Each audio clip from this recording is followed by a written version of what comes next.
नमस्कार साथियों, स्वागत है आपका आपके अपने चैनल इकोनो फाइनेंस इनसाइट पे, जहां पर हम इकोनॉमी और फाइनेंस की कॉन्सेप्ट को सिंप्लीफाइड तरीके से समझाते हैं। तो सबसे पहले साथियों, आप सभी को फ्रेंडशिप डे की बहुत बहुत शुभकामनाएं। और फ्रेंडशिप डे है तो इसी थीम पे अपने आज के टॉपिक को हम कवर करते हैं। तो हमारा आज का टॉपिक जो है, उसके लिए मैं आपको 3 दोस्तों की कहानी सुनाता हूं और उससे आप समझ पाएंगे कि हम किस बारे में बात कर रहे हैं। 3 दोस्त मान लीजिए एबीसी है।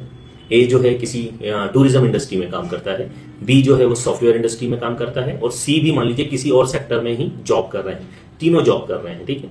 तो अब मान लीजिए ए जो है वो टूरिज्म इंडस्ट्री में काम कर रहा था और all of a sudden Covid आया था, हमें पता है। और कोविड के आने के बाद हम लोग घर में रहना पड़ा था हम लोगों को। तो टूरिज्म इंडस्ट्री ऑलमोस्ट जो है मतलब बहुत कम फुटफॉल हो गया था। तो उनकी अर्निंग जो है उस समय मिस्टर ए की बंद हो गई थी। और लेकिन घर के खर्चे तो चालू ही रहेंगे। तो घर के खर्चों को पूरा करने के लिए मिस्टर ए मनी लेंडर के पास गए और अपने क्रेडिट कार्ड का यूज किया, ठीक है। अब चलते हैं मिस्टर बी की तरफ। मिस्टर बी सॉफ्टवेयर इंडस्ट्री में थे और वहां पर रिसेशन आता है, हमें पता है। मान लीजिए रिसेशन आया और उनकी जॉब चली गई। तो अब जॉब चली गई लेकिन घर के खर्चे तो इंटैक्ट रहेंगे। उन्होंने भी घर के खर्चों को मैनेज करने के लिए वही मनी लेंडर का सहारा लिया और क्या किया, अपने क्रेडिट कार्ड्स का इस्तेमाल किया। यानी उन्होंने भी डैड के जो ट्रैप है उसमें अपने आप को एक तरह से फंसा लिया।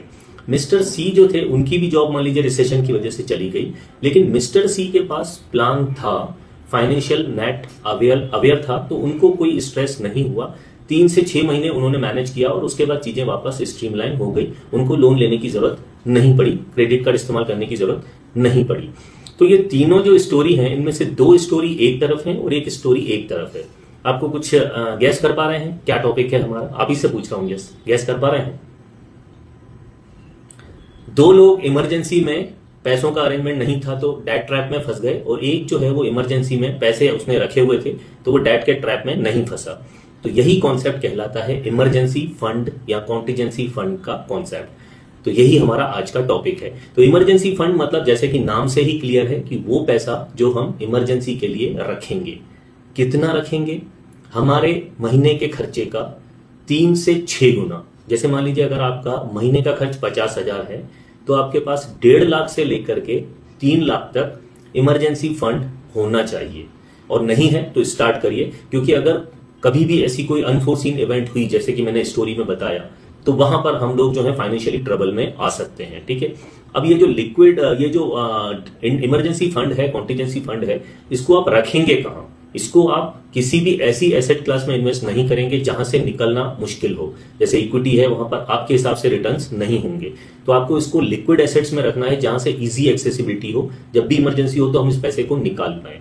इस पैसे का इस्तेमाल लग्जरी के लिए नहीं करना है, ट्रेवलिंग के लिए नहीं करना है, और फाइन डाइनिंग वगैरह किसी के लिए, ऑनलाइन शॉपिंग के लिए नहीं करना है। मान लीजिए करना भी पड़े तो इसको फिर से वापस रीफिल करिए। तो इमरजेंसी फंड और कॉन्टिजेंसी फंड की कॉन्सेप्ट जो ये है क्लियर है कि आपके पास 3 महीने से लेकर 6 महीने तक के घर का खर्चा आपके पास इमरजेंसी फंड के रूप में लिक्विड एसेट में इन्वेस्ट होना चाहिए। और इसके लिए अगर आपने अभी तक प्लान नहीं किया है तो प्लीज प्लान करिए, क्योंकि अगर आपके पास ये प्लानिंग नहीं है तो आप अननेसेसरी जो लोन का मकड़ जाल है उसमें फंस सकते हैं। तो आई होप मैंने बिल्कुल सिंपल भाषा में आपको इमरजेंसी फंड या कॉन्टिजेंसी फंड की डेफिनेशन या एग्जांपल के थ्रू बताया है। तो इसी तरह के कंटेंट के लिए बने रहिए और लाइक शेयर सब्सक्राइब जरूर करिए। और वंस अगेन फ्रेंड्स, सारे दोस्तों को फ्रेंडशिप डे की बहुत बहुत शुभकामनाएं। Thank you so much friends, thank you.